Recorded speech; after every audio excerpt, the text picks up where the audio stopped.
À l'occasion de la Journée mondiale des handicaps le 3 décembre de chaque année, de l'importance de cette catégorie, en voulant se focaliser sur ce sujet. Sarah est un fait réel qui vit une situation pareille. Bonjour Sarah, pouvez-vous expliquer votre situation? Bonjour, je m'appelle Sarah, je suis une étudiante en Master 1 à l'USCHB.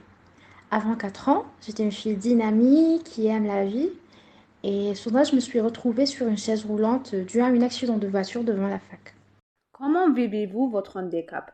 Je ne me considère pas comme un handicap, hein, donc je vis comme tout le monde en adaptant les problèmes que je rencontre et je continue mes études en Master normal. Vous êtes courageuse. D'où vient cette volonté et force pour gérer cet handicap? C'est vrai qu'au début j'étais déprimée, je ne pouvais pas l'accepter, mais néanmoins je n'ai pas baissé les bras car je savais que c'est une épreuve de Dieu pour tester ma patience. Et c'est pour ça que j'ai tout fait pour m'adapter à ma situation actuelle. Ainsi, j'ai constaté que je ne suis pas une personne à besoins particuliers, mais plutôt une personne ayant des capacités particulières.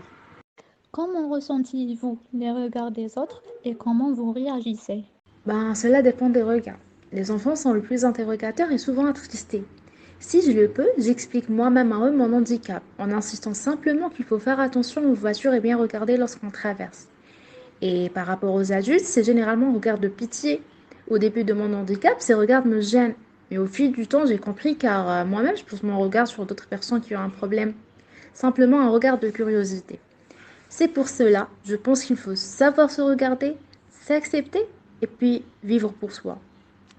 Cet handicap, qu'est-ce qu'il a changé dans votre vie? Quand je me suis réveillée de mon coma, je me suis retrouvée face à des difficultés qui me semblent faciles quand j'étais en bonne santé. La moindre activité de ma vie maintenant représente pour moi une épreuve dure. Par exemple, loin de la maison, il me faut de l'aide pour me lever, m'habiller, me déplacer, conserver une position, effectuer certains gestes. Tout cela fait sentir que je suis un fardeau pour mes parents. Sans oublier les problèmes de mobilité, d'accès au établissement et aux services publics aussi. Quels sont les problèmes rencontrés au niveau du campus universitaire et qu'est-ce que vous proposez comme solution pour faciliter votre cursus universitaire? Le majeur problème est les transports universitaires, hein. C'est pour ça que je souhaite avoir des endroits réservés aux nous dans les courses et les parkings. Ainsi, je trouve des difficultés pour rentrer aux classes et aux amphis, donc j'aimerais bien que les responsables pensent à nous et enlèvent tous les obstacles. Une chose très importante aussi concernant les examens. Je propose d'allouer un temps supplémentaire et prévoir un local tranquille séparé du groupe avec un nombre restreint d'étudiants pour la réalisation des examens. Je suggère la présence d'une personne accompagnatrice désignée pour l'aide à la manipulation des matériels et la réalisation des différentes activités.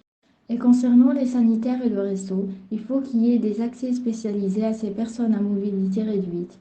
De plus, on peut faire des annonces et des événements tels que les séances de théâtre, les jeux éducatifs, clubs de lecture, afin de les motiver et les encadrer. Comment se manifestent les médias à l'égard de la sensibilisation et la diffusion de l'information? Les médias ont un rôle très important dans la diffusion de n'importe quelle information, mais malheureusement, je crois qu'ils sont très limités dans ce cas.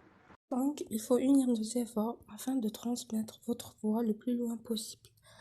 Par l'envoi d'une lettre manuscrite contient les problèmes et les solutions que nous avons abordés, et de faire des collaborations avec des associations et des clubs de la fac pour mettre en norme les termes d'accessibilité aux étudiants handicapés. Ah, c'est une très bonne idée. Espérons qu'elle va se manifester. On vous remercie d'avoir partagé votre histoire avec nous. La rencontre était très agréable. Nous souhaitons que le succès et la réussite dans votre vie.